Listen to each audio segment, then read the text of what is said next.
Hello friends, and welcome back to my channel. Today I'm going to be out in the garden harvesting Swiss chard and purple spinach, or amaranth as some people call it. And depending on how many cups or so I get from the harvest will determine how many pints obviously I'm going to make. So come with me as I go into my garden to harvest what is ripe right now and what I need to put up. So this is a continuation of Every Bit Counts challenge. So let's see what I got today. So I'm out in my garden, and as you can see, there's so much that needs to be picked, and my purple spinach has already started to flower. You can still eat it at this point. I'm going to harvest my flowers for next year's crop, as well as the leaves to can today.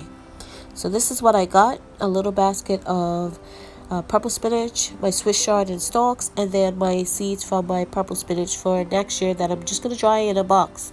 That's all I do, and some tomatoes and a few peppers. So that's what I have left, probably another harvest or so left there.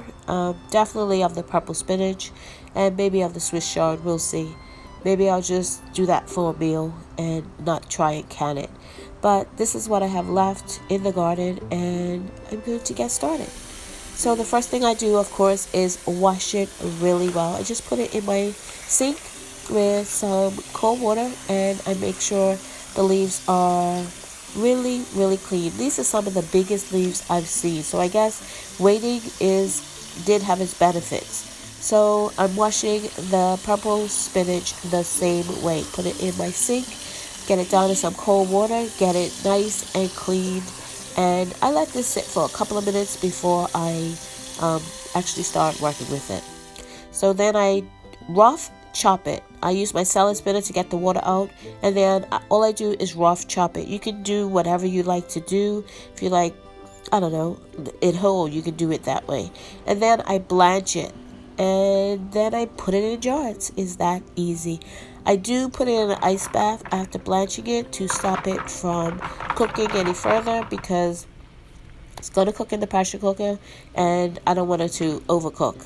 So I'm just right here, just taking it out of the boiling water, the blanch, and put it into my cold water. I do love that color though. That watercolor is pretty.